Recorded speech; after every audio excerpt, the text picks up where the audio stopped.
I come to you after this bloody, barbaric act of terrorism which claimed the lives of dozens of civilians, our countrymen, including children, teenagers, women. Many of them are in critical conditions and doctors are fighting for their lives. I'm confident that they will do everything in their hands to save the lives and health of everyone. I'd like to express special gratitude to emergency services workers, to firefighters. We will identify everyone who stands behind these terrorists and they will pay. This is a strike against Russia. The duty right now, our common duty right now, is to stand together, to stand united, and I believe we will stand together. Nobody can divide us, can undermine our common strength of Russia's nation, or sow discord in our multinational society. Russia has faced a lot of challenges in its history, terrible challenges, but it always came out stronger, and this will be the same this time.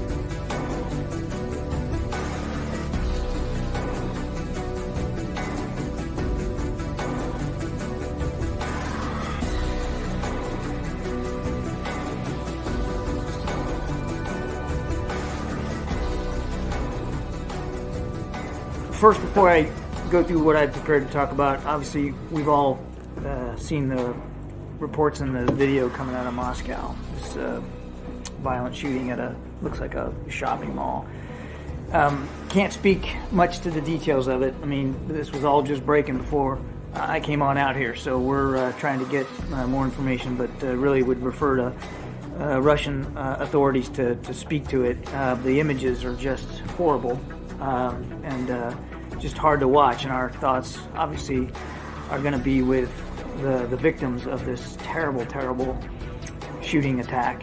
And I think, you look at that video if you have, and you got to recognize that there's some moms and dads and brothers and sisters and sons and daughters that haven't gotten the news yet, and this is going to be a tough day. So our thoughts are with them.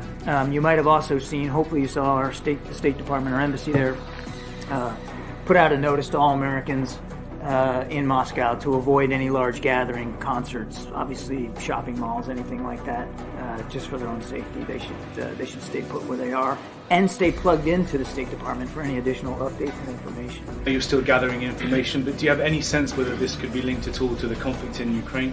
There is no indication at this time that Ukraine or Ukrainians were involved in the shooting. But again, it's just broke.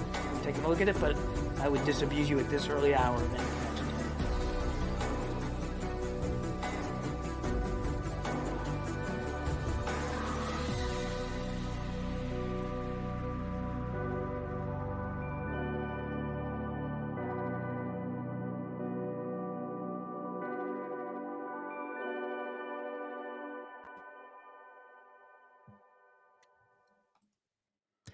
Hey everyone, it's Alex here at Reporterfy Media. I hope that you're having a good day or good morning or good evening wherever you are. Thank you for joining the program today. We have Scott Ritter in the house. We'll get with him in just a moment. I just wanted to read you something from that recent video clip that you saw.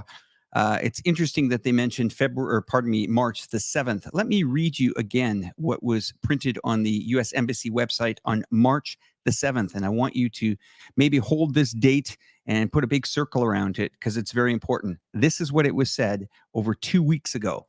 The embassy is monitoring reports that extremists, have imminent plans to target large gatherings in Moscow. It targets Moscow directly here, to include concerts. Again, concerts. So we've got the embassy, imminent, targets, Moscow, concerts, and U.S. citizens should be advised to avoid large gatherings over the next 48 hours. Well, I can't really answer this, but maybe Scott Ritter can help us understand it. Welcome to the program, Scott. Thank you for joining us today. Thanks for having me. Well, Scott, we've seen that March 7th warning. Thoughts on this? Well, I mean, first of all, let's look at what that represents. It means that the United States intelligence community had information about a specific information, specific enough to warn people away from concert venues, about a impending attack by extremists. They didn't identify at least publicly identify who these extremists were on targets in Moscow at a specific time period. Now, some people will say, well, that time period wasn't reflected in what actually happened. I mean, you can't talk about 48 hours after the 7th. That takes you what, 8th and 9th, 10th maybe, and then you have this attack take place nearly 2 weeks later. What's the connection? We know that the terrorists arrived from Turkey. Two of the terrorists at least arrived from Turkey to Russia on or about March 4th. We also know that based upon a video that's been captured in their phones, that they carried out a reconnaissance of the Crocus City Hall concert venue prior to the U.S. Embassy warning. At that time, because it was pre-election, security was very extensive. There was multiple layers of security, heavily armed individuals, and I think these terrorists opted not to execute the plan and to wait until security dropped. But now we have to ask the question: okay, how do you wait? I mean, if you came in with a specific attack, and again, there's so many aspects to this. One, they published a photograph shortly after the attack that was taken up by the ISIS media network, and that's important to point out, because if ISIS Central Command tends to publish information about an attack, that means that it was known in advance by ISIS. But if their media outlet publishes, it means that they're taking credit after the fact. A photograph was published after the attack that shows these 4 perpetrators taking and making an allegiance to the ISIS flag. Their faces were blurred. Now, I've been looking at ISIS and Al Qaeda for some time now. When videos or photographs of this nature are put out, the faces are never blurred, because these guys are supposed to be dead. They're supposed to be martyrs. The fact that these faces were blurred meant that they weren't seeking martyrdom. And one of the reasons why they perhaps wouldn't be seeking martyrdom is that they gave the oath, the Hashauda, with their left hand. No Muslim does that. These weren't practicing Muslims. This was a photograph that was staged to create the impression of ISIS involvement. Let me give another hint to the audience here. The Russian authorities have all the phones. They have all the information on the phones. Because of the information on the phones, 11 additional people were detained in Moscow. This is the support network. We'll get to that in a minute. And because of the information on the phones, Russia shared very specific information with Turkish authorities, who this morning arrested 40 people in Turkey. The Russians know exactly what happened. Because of the information on the phones, the Russians know that these people were communicating with people in Ukraine to open up a safe corridor of passage. That was the true north for these terrorists. That's where they were going to escape. These weren't martyrs. They didn't have suicide vests. These people intended to live. They had been paid to do a job, and part of that job was to create the impression that they were affiliated with ISIS. But they weren't. They weren't ISIS fighters. And I think what you'll find out when the Turks start talking about these people that were in there, that these are all cutouts. These are people who thought they were doing something with ISIS, but it ends up they were being controlled by somebody else. And that somebody else is Ukrainian intelligence, backed up by the Central Intelligence Agency. This has the fingerprints of Ukraine and the United States all over it. It has no fingerprints of ISIS. Does the guns that they use, the artillery that they use, does that say anything, or is that easily, I mean, you're a weapons inspector, can that be easily to maybe put the authorities that are investigating something like this, if they say, okay, these guns came from, Well, I mean, we know that at least one of the weapons was an AK-12. That's a weapon that's very specific to the Russian military. It's a weapon that the Ukrainians have captured. They pride themselves in these weapons as trophies. I'd be interested in the serial number of that weapon, what its origin was, where it disappeared, and who possibly controlled it. The two guys that came in from Turkey didn't bring weapons with them. They fill in on a cache of weapons in Moscow. That cache was prepared by the two people the two Muscovites, the two Tajiks who lived in Moscow. Here's something that people need to understand. The United States, and I have experience in this. I used to not work for the CIA, but I worked with the Special Activities Division, which are the people that did this, the covert operators. The United States, the British, the Israelis in Iraq, they used the Kurdish population of Baghdad to create safe houses, to create networks of informants, to facilitate the movement of material, personnel, etc. There was a large Kurdish population in Baghdad. The vast majority of them were loyal to the Iraqi government, but many of them weren't. And so these Kurds were used as a population that could be exploited by the CIA, the British, and Mossad for a variety of purposes, to include sending covert communication means, to send weapons, bombs, explosives, things of that nature. The United States has, for some time now, been carrying out a campaign targeting the periphery of Russia, targeting the Southern Caucasus, Georgia, Armenia, Azerbaijan, trying to create unrest there, to recruit from the populations there. Because the thing about Russia is it carries the legacy of the former Soviet Union, which means that there's large Georgian communities, there's large Azeri communities, there's large Armenian communities already in Russia who consider themselves to be part of Russia.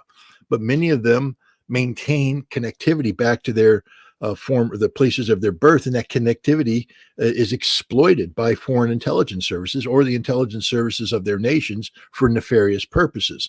The same thing can be said of the Central Asian former Soviet republics of Central Asia, Uzbekistan, Kyrgyzstan, Tajikistan. The United States has been recruiting heavily from these populations. They take advantage of the immigration flow into Russia to set up communities that the intelligence community can use for a variety of purposes. And the United States has been working closely with Ukraine to do the same thing. So Ukraine has dovetailed on past practice of the United States to establish these communities inside Russia that are sympathetic to Ukraine, that can be used for a variety of purposes. We've seen over and over again how the FSB, the Russian security service, has arrested people throughout Russia who have been communicating with the Ukrainian intelligence authorities to carry out specific acts of terrorism, sabotage, intelligence collection, etc. So now we have these two terrorists show in up from Turkey. They're met by two Moscow-based Tajiks. That implies there is a cell operating inside Moscow. And then, because they can't carry out the attack because of security, that cell allows them to have a place to stay, gives them the means to get food, and to continue to do the reconnaissance and the work around Moscow, avoiding detection. They disappear into the Tajik community. And I'm not picking on the Tajiks. It's just the way it works. They're a community that is susceptible to being exploited, especially if you're an illegal who's in Russia without proper registration. And so you've already fallen in on a network of people who, by their very existence, seek to avoid detection from Russian authorities, not because they're planning terrorist attacks, but because they don't want to be kicked out of Russia. So they're operating in the gray zone, out of sight, out of mind, the perfect place to put in this kind of safe haven, this kind of network. And so they sit there, they lay low until the time comes to attack. And then they attack. They attacked when security had been diminished. I think the Russian authorities have a lot of questions they need to answer, like why was security diminished? You were tipped off by the United States. You were securing this site at one time with extensive security. Now you no longer were. Why? What made you make that decision? What took so long to respond? I think there's a lot of questions about the response time, etc. These are fair questions, but they don't they don't negate the reality that this attack was not done by ISIS. This attack was claimed by ISIS after the fact. Is part of the cover story. Again, they have the phones. I'm just telling you right now, the Russians know everything. People like me are now trying to pick pieces of the information at the puzzle and put it together. The Russians already have the puzzle together. They have the phones. They listen to the conversations. They've tracked down everything. They know everything. That's how quick this works. Just to bring up a periphery, Evan Gershowitz, the Wall Street Journal journalist that was arrested in Ekaterinburg, and the Wall Street Journal's like, oh no, he was a journalist. And the Russians are like, no, he wasn't. The Russians know everything. They have all the information. The fact that they don't make it public means that they aren't the United States who leaks every classified piece of information to the press. The Russians don't care about informing people about what they know. They only care about their security. The Russians know everything. They know who planned this attack. It's the Ukrainians. And that's why last night's attack took out very specific targets in Kiev related to this, including one that people are scratching their head going, why did they take out this former civil defense site? Because it was no longer a formal civil defense site. It was a Ukrainian intelligence headquarters carrying out this kind of targeted irregular warfare, unconventional warfare, guerrilla warfare, terrorism inside Russia. The Russians know everything. They have the phones, and the phones reveal all. Question for you, Scott. Is there any checks and balances of, artillery coming into guns and weapons coming into Ukraine? I mean, does that end up on the black market, which then gets sold to terrorist organizations? Is that how it works? Or I wouldn't say artillery and not heavy weapons. The stuff that makes it into the black market, stuff that can fit in the trunk of a car, Javelin missiles, AT-4 missiles, weapons of that nature, anti-tank weapons, Stinger missiles, anti-aircraft missiles, machine guns, automatic rifles, pistols, grenades, mines, mortars. These are the weapons of low intensity conflict. These are the weapons that terrorist organizations or militant groups want. Tanks aren't dropping off the back and appearing on the black market. F-16s aren't dropping off the back and appearing on the black market. But it's the stuff that goes in the back of the trunk of a car, the stuff that, as they are offloading the truck, you have three Mercedes or BMWs or Audis pop up and the trunk pop out, and they're like, one for the Ukrainian army, one for you, one for the Ukrainian army, two for you, one for the Ukrainian army, one for you. And then money exchange hands. And then, with the high level of cash, it's very easy for me, if I were running this operation, to report back, yep, we had a truck hit. We were moving equipment to Bakhmut, and we got hit by Russian artillery, and we lost 3 trucks, and the following equipment was destroyed. And some of that equipment may have legitimately been destroyed, but I guarantee you, he's sitting there with a piece of paper in his pocket, and the next time there's an attack, he adds that truck with the equipment that was destroyed. And now the stupid Americans come in and go, how do you account for this? Well, we were at war and they blew up that truck and this is stuff. And the Americans have no way of verifying that. No way of verifying that. And we write it off. And meanwhile, around the world, weapons are showing up where they shouldn't. So we know some information on this organization, what they were doing, or I guess this group of terrorists. But I mean, what would it take to pull something like this off? Okay, so guns. How are they communicating? Are they communicating on applications that are trying to, be encrypted? I mean, how is something like this put together? Well, I mean, we could just look at past practice. The CIA has acknowledged that it uses Telegram to communicate covertly.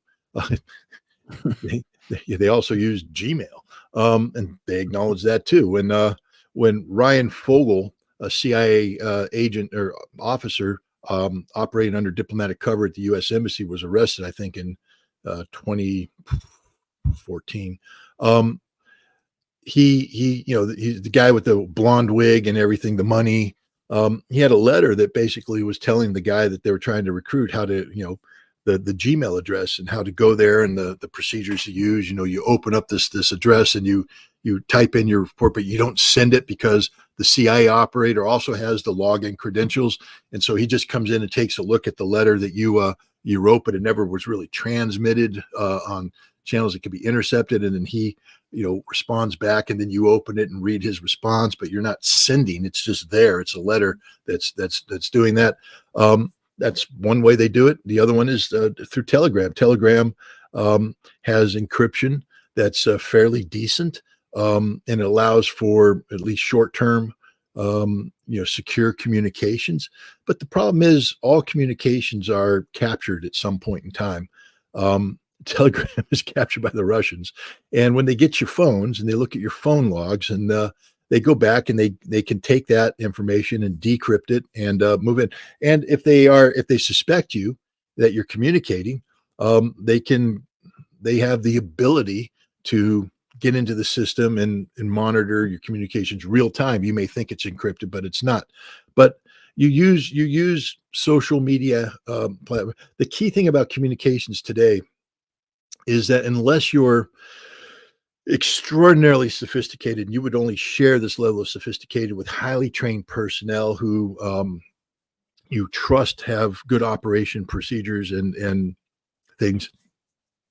There are, of course, classified ways of communicating. Now, I don't need to get into it. First of all, I don't know, because I haven't been involved in this business for a long time. But I can tell you that, going back, the CIA always has covert means of communication within the CIA that work, but it's not perfect. I'll give you an example. 2003, the CIA kidnapped an Egyptian cleric out of Italy. They thought he was part of Al Qaeda, so they went there, thumped him on the head, and took him off, and off he goes to Egypt and then to Guantanamo Bay or wherever they sent him. And it was supposed to be a covert op, meaning no one's supposed to know about it. But because they're stupid, this is the CIA. It's not even cutouts. They didn't hide their tracks, and the Italians suddenly got the phone numbers, went to the cell towers, and were able to reconstruct the entire communication chain associated with this, who they were communicating with and why. And suddenly the CIA station chief, who's making the phone calls and receiving the phone calls, has to leave the country, along with all the CIA personnel in Rome station. They're gone. And the Italians published the names of 20 CIA agents and say, we have warrants for their arrest because they violated the law. This is the CIA working within CIA channels. So there's always slop and mistakes. But here on something like this, first of all, you have to establish a cover story. Before you build a communications plan, you have to create deniability.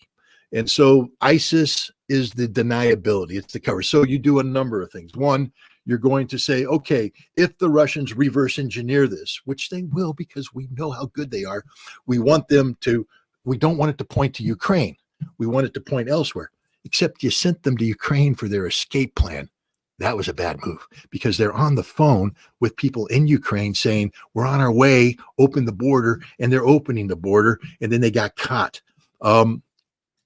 Bad move on the part of whoever planned this operation. But the point is, these guys talk about, for instance, the two guys that moved from Turkey to Moscow. They talk about how they were in communication with somebody on Telegram, an imam or an assistant of the imam. They never met the guy. It's just online recruiting. Which is how the CIA works, which is how many people work.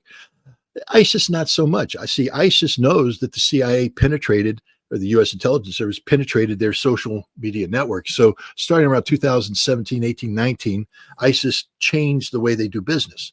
And they don't use social media that way anymore. But the CIA, having learned about how ISIS works, can take advantage of dupes. And so they begin reaching out to recruit. The two guys that went to Moscow don't know that they're working for the CIA. They may not even know that they're working for the Ukrainians. We have to find out who was making the phone calls. They were just along for the ride. Their job is to go in and shoot people, slit throats, and burn things down. But now they're in a car that's making a move towards the Ukrainian border. And the guys that were working in Moscow, they know who they were working for. They know who their contacts are. They know, who was buttering their bread, and they're the ones making the call to Ukrainians. But this whole ISIS cover story was put up there as a smokescreen to deflect attention away. Immediately after the attack, this photograph appears online. Where did it get posted from? Well, the Russians know. It got posted from one of the terrorist phones. Because they took the picture and then they posted it, or they took the picture and sent it to somebody who posted it for them. But It was designed to do that. Then they released the video. Remember the video of them shooting people and slitting the throats. They took that. This isn't somebody they took that. They posted it. When did they post it? They posted it while they were driving to Ukraine in a car. The Russians have said, we know about this car. We knew when it left Moscow. We were following it. We were listening to the phone calls as they were driving to Ukraine. We were monitoring it. That's why immediately upon the arrest of these 4 guys, 11 people were arrested in Moscow because they were contacting everybody. Hey, clean up the safe house, burn the clothes, do this. And the Russians are going, no. The Russians have the safe house. I've seen photographs of it. They've taken the safe house. They've taken down the network. And those people are singing like canaries. And the Russians know everything. The CIA set this up. Or what I'm saying is the Ukrainians set this up. The CIA trained Ukraine on these techniques, though. From 2014 to 2022, the CIA was working with Ukrainians. Budanov, who's the current head of the GUR, the military intelligence, was receiving specific training from the CIA's Special Activities Center, the covert operators, the guys I used to work with. They're training him on irregular warfare. That means terrorism. Irregular warfare means that you're behind enemy lines, blowing up bridges, attacking targets, disrupting elections, doing things. This attack was meant to disrupt the election, the Russian election. The timing of it was originally meant to be before the election took place, to create unrest, to make it difficult for Russians to want to go out and vote. But the security blocked it, so it happened later. But it was designed to disrupt the elections. This is irregular warfare. This is unconventional warfare. This is what the CIA's ground branch of the Special Activities Center trained the Ukrainians on. And the Ukrainians have been carrying out this kind of action for the entire scope of the war. Long range sabotage missions, blowing up trains here, there, and everywhere. That's all Ukrainian action done with CIA preparation. Now, what the Ukrainians have done here is take it up another step. And the CIA may not have been aware of this, but when you create Frankenstein's monster, and then the monster gets loose and starts rampaging the city, you're responsible. We created this monster. The U.S. has all but admitted this. I mean, the New York Times has published stories about it where the CIA sort of bragging. It's amazing how they brag about it when things are going well, but right now they're going to be hands off. But the CIA created this capability within Ukraine. The fact that Ukraine is exercising this capability shows the level of desperation, because people say, well, why would Ukraine want to do this? Let's make it clear. Ukraine is losing this war, has lost this war. The only chance Ukraine has of winning this war, and by winning that means surviving, is to get Russia to overreact. This is why Ukraine continues to blow up oil refineries, to attack Belgorod, to invade. The CIA is behind an invasion of Russia as we speak. Those Russian nationalist groups that work for Ukrainian intelligence are trained, equipped, directed by the CIA. How do we know? Well, the U.S. military is not allowed to touch them, and yet they have M2 Bradleys. Who trained them on the M2 Bradleys? Who gave them the M2 Bradleys? It's called the ground branch of the CIA Special Activities Center. That's who's doing this. So we know that they haven't drawn the line in invading Russia, because they're invading Russia as we speak. We know they haven't drawn the line at carrying out strategic attacks in the Russian depth against oil depots. These are attacks that are planned in Langley by people who look at the totality of Russia's energy infrastructure and says, how can we bring harm to the Russians to disrupt not only the war effort, but to disrupt them economically by disrupting exports to other nations? It's a very targeted campaign. Ukraine doesn't have the sophistication to do that. The U.S. does, the British do, and we give them the information. We give them the intelligence picture so they can have their drones fly through the gaps in Russian air defense to reach the targets. We do that, and we have been doing that.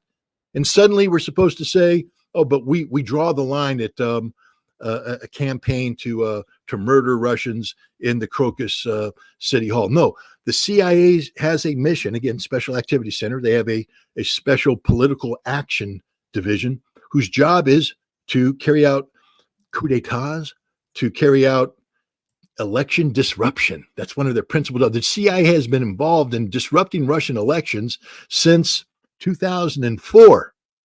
And they continue to this day. The CIA has an active plan Navalny was part of that plan, people. Bing. And so the light bulb should go out sooner or later. And so this attack was part of an election disruption campaign. The only question is, did the Ukrainians go rogue on this one, or was the CIA involved? And I think at the end of the day, the Russians will find that out as well, because here's where the U.S. made a mistake. They had intelligence that they released that identified ISIS as the perpetrator.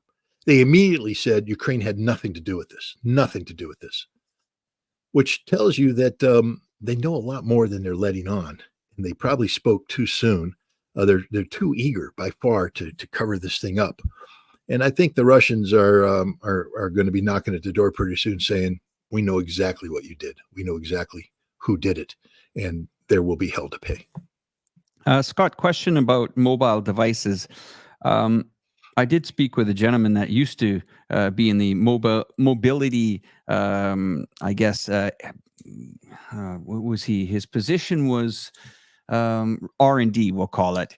And he was telling me that, mobile devices intentionally would drain a battery down to zero. Say your phone would be dead, but in reality, there would be 8 to 10% left of that battery that would emit signals. Even though you think your phone is off, it would still, communicate with the networks. And even then, when you're pulling in some of these old mobiles, when you're pulling the battery out, they would still have a small battery to power the system in behind it. I mean, how did the Russians get some of the information out of the phone where some of these guys could say, oh, okay, well, we're going to screen lock it. You need a court order, or does Russia have a different way and method of getting information out of these guys quicker? Well, I'm pretty sure that the Russians don't have the same constitutional restrictions that the United States has. But let's be clear here: the United States doesn't care about constitutional restrictions. The FBI, the CIA, the NSA, Homeland Security—they do whatever the hell they want. Then afterwards, they go and they try and cover it up with court orders and warrants and all that stuff. So we do the same thing the Russians do, which is constant surveillance. We know that the Russians were looking for a cell phone at the center, and they found that cell phone. They seized. They went around and got everybody's cell phones, and made sure they belonged to them. But they found the one cell phone, and then that cell phone allowed them to immediately build a track record of who they're calling and go out. And then the Russians have a capability of doing mobile tracking. It's not my business to speculate how that works, but anybody who is familiar with this knows how it's done. Cell towers, and and the Russians track these guys, and they were monitoring their communications real time, and that's just I would say this: if you have a cell phone, I have a cell phone. I just assume that I'm being monitored every second, that everything I say, do on the cell phone is being tracked by the U.S. government, by the Russian government, by the Chinese government, by the Canadian government, by any government. And I don't care, because I'm not doing anything that breaks the law. I'm at the point right now where, if you guys want to know, what my Google search is, there it is. It's yours. Have at it. If you want to know who I'm talking to, it's right there. I don't do covert communications anymore. And if I did, I sure as hell wouldn't do it on this phone. There's other ways to communicate that wouldn't involve me, giving it to you, gifting it to you. When I traveled to Russia this last time, I took what's called a Faraday cage in, and so it's that. I don't know what just happened here. Yeah, I hear you. We're good. I still hear. One sec. What happened? We're okay, Scott. I got you. Anyway, we'll let Scott just maybe some wires or connections came out there, but he'll get it sorted out. No problem. Just want to say thank you to all the people that have donated tonight. We really appreciate that. Your support is greatly appreciated on this channel. We've been in pretty deep here into this conversation, about 36 minutes into the live stream right now. We've clipped over 7,000 people here. If we get the live stream up to about 7,500, that should be a record for viewers of my channel, and I greatly appreciate your support. In the comment section, let us know what kind of questions you have. If you have some important ones that need and want to be answered, super chat is greatly appreciated, and we definitely we'll read them out on screen. That helps. Let me know, Scott, if you hear us. Give us the thumbs up. I hear him, but he probably doesn't hear me. No big deal. He's just checking out the wires and stuff there. The other thing that I'm interested in, the people that are viewing the program, tell us, who do you think is behind this weekend's attack? Who do you think orchestrated it? Who do you think financed it? Is there any connection to the March 7th notice? Is there any connections to, countries that could be connected with this? I mean, Scott has given us, pretty clear indication who he feels is behind it. I'll put some of the I'm just looking at here. So somebody said it was a white flag. We have a lot of NSA and CIA. We have a lot of Mossad and Ukraine. Falkland Island extremists. That's funny here. Thank you very much, Dr. Anthony. We appreciate your support. The West, the UK and the US in her honest opinion. And I think we got Mr. Ritter back. He's coming back. I see you can see me, but I can't hear you or see you. My computer screen has gone blank here. Can you see me? Can you see me? Here, can you see me? Okay, we're going to put you on the screen. Can you hear me, Scott? Alex, if you can hear me, give me a thumbs up. All right. My computer screen has gone blank here. So what I'm going to do here is transfer to my laptop. Let's give Scott a second. Okay, we can continue if you can hear me. Okay. I don't know what's going on here. Go ahead. All right, Scott. I guess I shouldn't have bragged about communicating in other ways. I think somebody took umbrage and they terminated my connection. Can Scott? I can't hear you. That's one of the problems. Is you can hear me? I can't hear you. I can only see you. Okay. So, see me. Okay, wait. We're gonna do this, guy. I'm going. Why don't we shut this thing down and then I will. I'll try and reconnect. Okay. No problem. We'll bring Scott back in a moment, everybody. Now it's all me and you. No big deal. Scott's going to be back in a moment here, so all cool.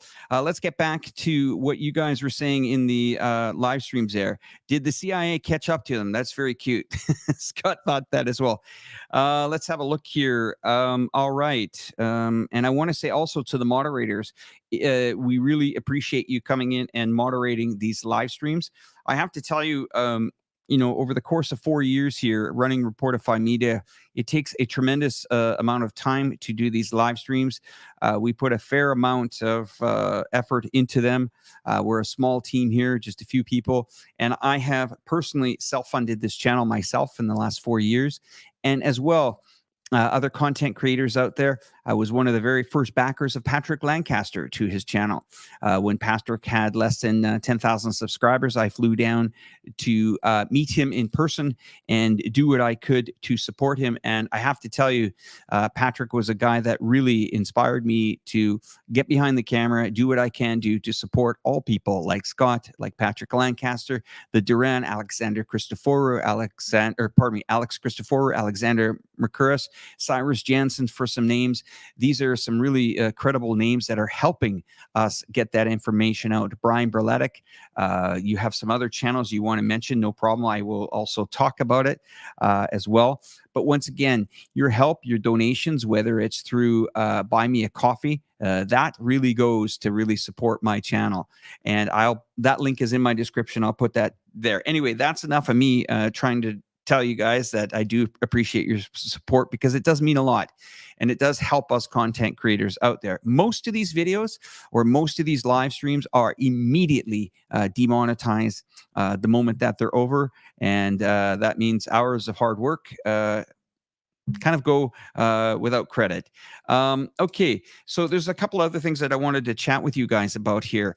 In the next week, we will be ramping up the shows here to, I would say, to the tune of about minimum 2 to 3 shows per week, and we're going to be going to about 12 to 14 shows a month. Scott's coming back, so stick around for that. While we're on here, you can also check out Scott Ritter Extra as well. And let's have a look here. I'd like to ask Scott, why NATO? Here we go. We got a question. And guys, there's so many comments coming in. So if you want to get yours read on the screen, throw up the super chat. I'll definitely get it up there.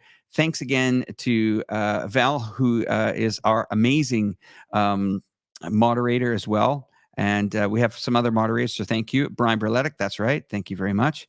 All right. Is he going to e-bag? All new. That's cool. Well, actually, it's called support, and I appreciate that. If you've watched my channel for 4 years, I have totally 100% funded it myself.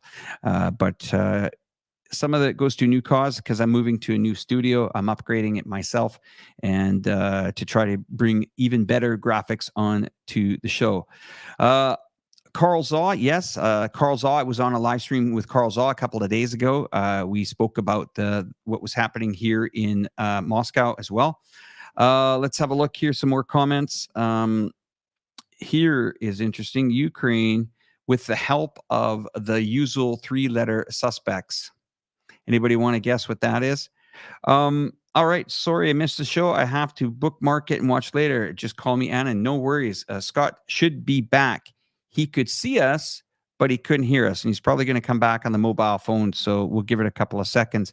I'm just going to show you guys. Let's have a look here. What we got for some videos of the intro. I want you guys to watch this introduction again here to listen to some of the key points that were said during this press conference with the Americans on the weekend. One sec.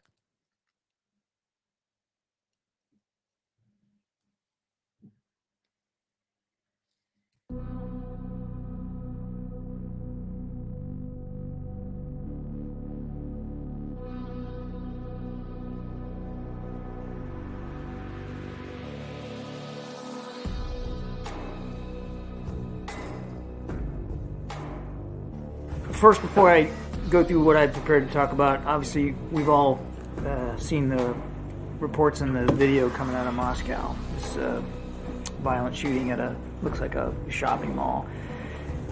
Can't speak much to the details of it. I mean, this was all just breaking before I came on out here, so we're trying to get more information, but really would refer to Russian authorities to speak to it.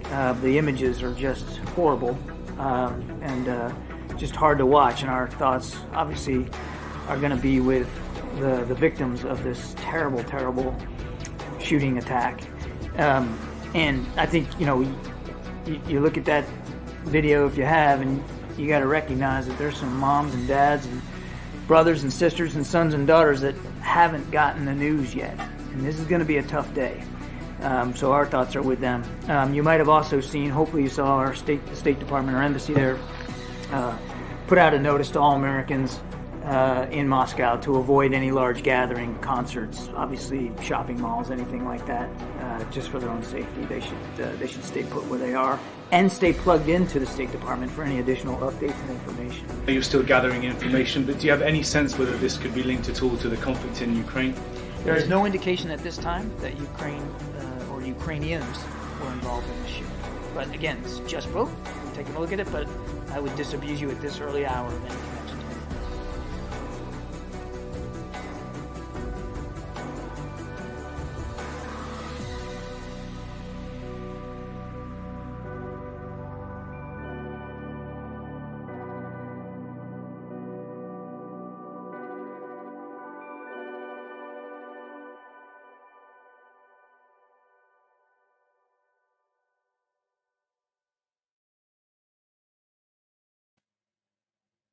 All right. He's back. Guess who's back? Scott, can you hear us?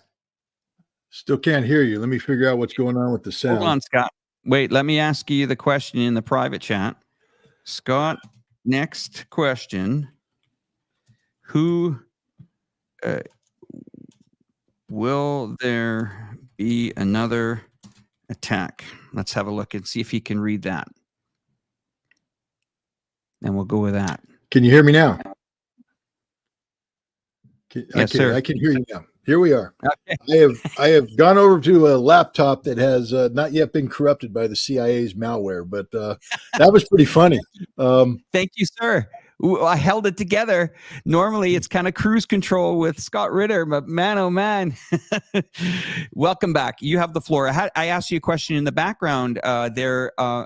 Is there going to be, have they foiled this attack once and for all, or is there something else brewing behind this? I think the Ukrainian intelligence service has a campaign plan to sow chaos in Russia.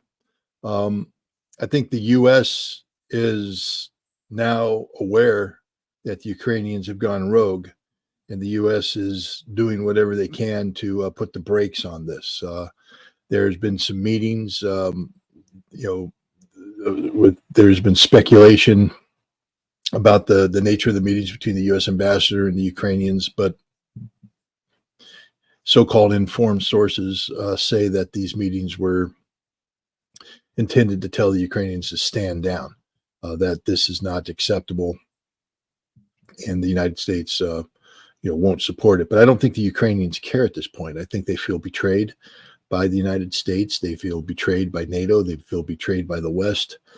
And I think that, this is their version of the Samson option, meaning if they're going down, they're going to take as much down with them. And I wouldn't be surprised if there's additional operations of this nature in the works by the Ukrainians. And what'll be interesting is if the United States, because clearly we are cognizant of these. We created Frankenstein, so we know how Frankenstein operates. Is the United States going to start feeding information to the Russians so that the Russians can head off some of these attacks? Because the United States know that there will be blowback. I mean, you can't carry out an action like this. You can't be involved in an action like this inside Russia and not have any consequences, especially if the Russians find out about it.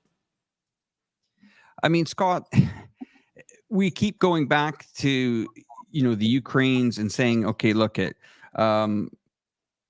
they're behind this. We've have intelligence for that, but what can really be done? I mean, I saw Alinsky yesterday on his TikTok upload, and the guy looked totally disheveled. I mean, he looked like, a guy that was under a bright camera in a room with a table. He looked like he had no friends in the world.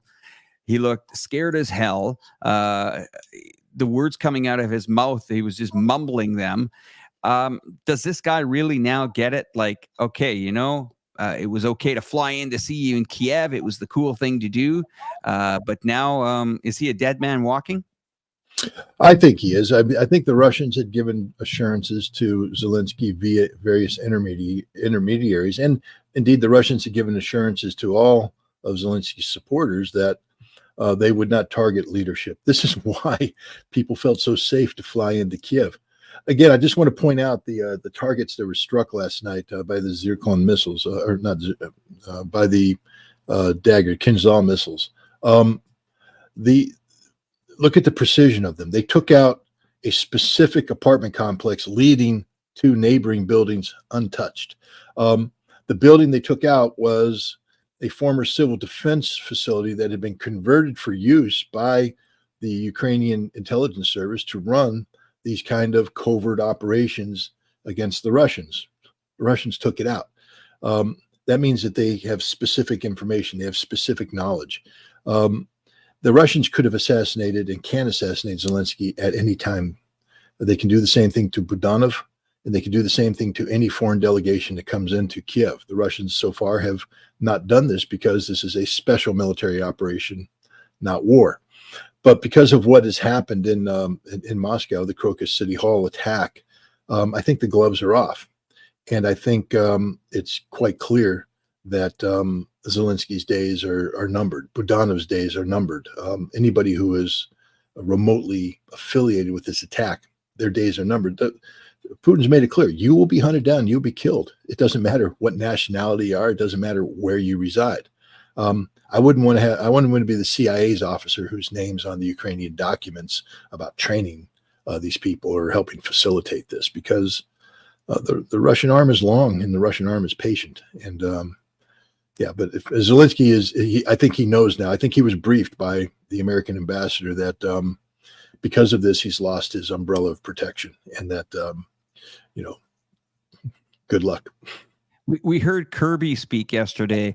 I mean, what kind of update of intelligence is he going to get? Because he looked very subdued as we put Shinju's comment on the screen there. Would he have a very clear update of what was going on, or Kirby is a propagandist. He's a information warrior. He's only as good as the information he receives from the people who only give him the information they want him to have. He's not aware of, for instance, CIA covert operations, unless those covert operations are being discussed in a forum where the United States is being tasked with spinning, in which case he will have peripheral knowledge but not detailed knowledge. So I think, let me put it this way. I've spoken with a journalist who communicates with Kirby often. And Kirby knows that what he says oftentimes is a lie, because he's been called out on it. But he has a job to do. But also Kirby makes it clear that there are many things that he just doesn't know, and there's a lot of things he just doesn't want to know. So that when he's standing forward and spinning, all he's guilty of is spinning as opposed to lying. So Kirby knows he's in a very difficult situation, and you can see the discomfort he has sometimes when answering questions that he, that he knows that there's no good answer here, and he doesn't want to lie, but he has to say something to take people off the trail. He has a job to do. But I don't think Kirby's received. First of all, Kirby's not going to be told by the CIA, yeah, we were behind this, or yeah, we trained those guys. What he's going to be told is the cover story. Now, Kirby's smart enough. He's been playing the game long enough to know when he's being fed a cover story. That's the problem about being an intelligent person. And no matter what I think of Mr. Kirby, he's clearly an intelligent person who has played the game long enough to know patterns of behavior and to know, what the game is that's being played. And he knows that his job right now is to spin a cover story. He knows his job right now is to run cover for the truth. And it makes him uncomfortable because he also knows that he's covering up murder. And that's the big, it's one thing to cover up the destruction of a pipeline, Nord Stream 2. Nobody died. It's another thing to cover up a terrorist attack against innocent civilians in a nuclear armed state that you consider an adversary, because this leads us down the path of potential direct conflict. And that means nuclear war. And that means we all die. Scott, last question of the night. I know you're going on another program in 5 minutes, so I'll make it quick. Russia's next move from here? Well, I'm going on a program if the CIA allows me. So they may have tracked down this laptop by now, and who knows, it might go black sooner or later. Don't say that, man. Don't say that. I just thought that was hilarious that we were talking about that. Within seconds, I'm going to watch the replay because within seconds we saw you go down. Yeah, Jesus. Go ahead, sir. No, so say the question again. What's next? The question again was, this weekend we saw some action happen yesterday with some targets within Ukraine, but Russia's next move here. What's Putin's next move? Russia's shutting down Ukraine. We saw it appears that they're attacking targets that they've never attacked before. Ukraine has underground gas storage. And Russia is taking out those. Russia's taking out the terminals that bring the gas in from Poland. Russia's shutting Ukraine down. They're hitting the power generation capabilities. Kharkov is black, and they don't know when they're coming back on. They're taking out air defense systems. It wasn't in Russia's interest to expend, because a lot of these, if you take a look, a lot of the Patriot systems around Kiev are designed to protect strategic targets that the Russians weren't in the past interested in hitting. And so they let them there. Now, when you move those Patriots out and you try and move them to the forward area to start shooting down Russian airplanes, then the Russians took them out. But the systems around Kiev, Russia, it's in Russia's interest to send wave after wave of $10,000 geranium drones so that the Patriot can fire a $10 million missile to intercept it. Russia's like, we'll play this game all day long. And that's what they've been doing, bankrupting Ukraine, running down the ammunition. But now that Russia's starting to target specific locations, decision-making centers in Kiev, notice that last night they also took out 2 Patriot systems. I think they're going to basically start making life a living hell for Kiev. The Russians will never deliberately target civilians, but you notice that none of the targets they hit last night were civilian targets. That doesn't mean that there won't be collateral damage on the part of civilians, that some civilians may be casualties. That's war. But Russia's not going to be hitting apartment complexes, shopping centers, concert halls. Russia will hit targets that are directly related to the strategic imperative. In the past, these were targets related to the logistics support that Ukraine was getting from the West. But now that Ukraine has been exposed as a nation that's involved in the planning of terrorist actions inside Russia, Russia will start taking out the targets related to that. I think you're going to see a whole new level of targeting by the Russians, a much more serious game. And I think you're going to see the rapid decline of Ukraine as a political state and the social state, that this decline will match what's happening on the battlefield with the Ukrainian military. We're looking at the total collapse of Ukraine coming forward, and they brought it on themselves. I normally have a lot of sympathy, and I still have sympathy for civilians, but I have no sympathy for any Ukrainian who wears the red and black, any Ukrainian who has bought into or has been silent in the face of the ideology of Stepan Bandera. You brought this on yourselves. You sow the wind, you reap the whirlwind, and the tornado is touching down right now.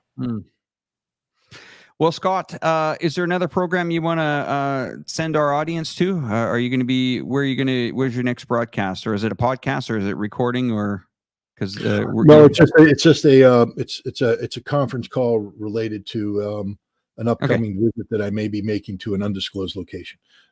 All right, sir. I'm going to let you. I will talk with you throughout the week here. I'm going to let you head out to that. You got 1 minute to go, and I'll be in touch with you very shortly, and I'll say goodbye to the audience and everything. Okay, sir? Okay. Have a good day. Take care of that laptop. Cheers, man. Bye. Okay, bye-bye. Bye. Well, everyone, that was Scott Ritter. I just want to have a chat with the audience here tonight here. I see some comments coming in here. I want to be frank with you guys. We have over 8,600 people here, and I am all for a discussion, an open discussion, and I'm allowing 99.9% of the comments to be listed here. The 0.001 are either threats to me or whoever. Those the moderators do take care of, but this program is open for everybody to have a discussion, and you might agree, you might disagree. I'm the host of the show. I'm interviewing people, we're having a conversation, and we're talking about things. I try to bring interesting guests on throughout the month, whether it's geopolitical, whether it's financial. I've had Peter Schiff on the show. I've had George Galloway on the show. I've had Colonel McGregor on this show. I've had Professor Weiwei in China on our show, Cyrus Jansen, Brian Berletic, Alex Christoforou, Alexander McCurst, the Duran together.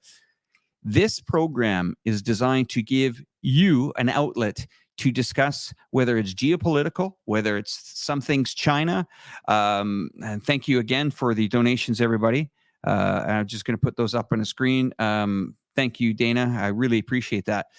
But this is a discussion. So if you have a gripe with your government, or a gripe with the scenario, or maybe you're supporting the Ukraine, maybe you're supporting Russia, that's fine. You can have that discussion.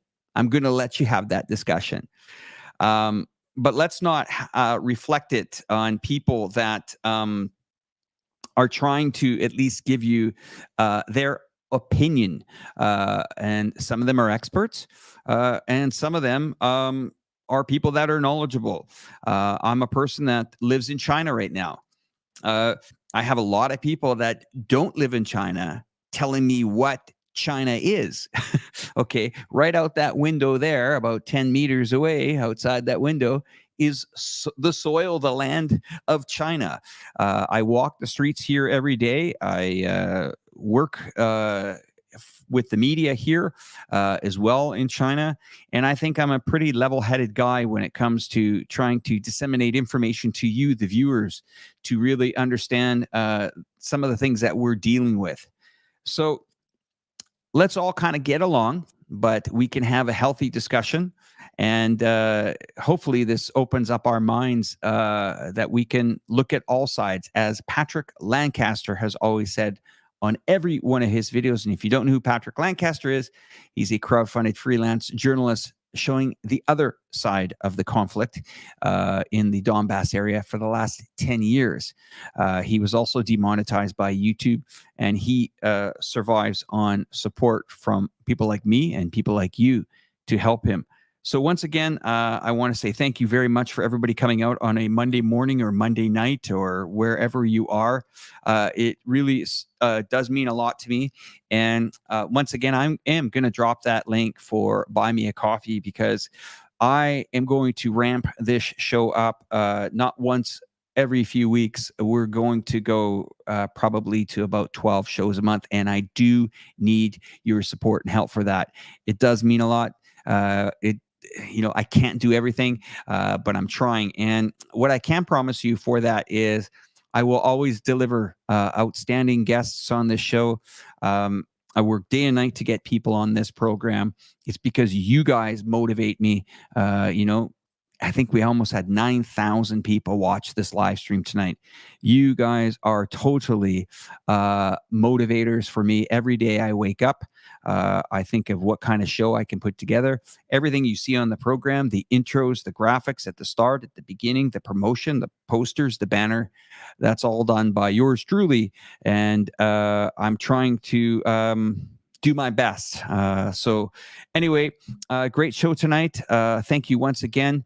Why don't we put some music on here and let you guys kind of all say goodbye to each other in the background. I'll put a little bit of aerial footage here from the city I live here in Chongqing, China, and you guys can enjoy that. And let's all have a nice little discussion in the back here, and we'll talk to you guys soon, okay? All right, here we go. Soon, guys. Take care. See you in a few days.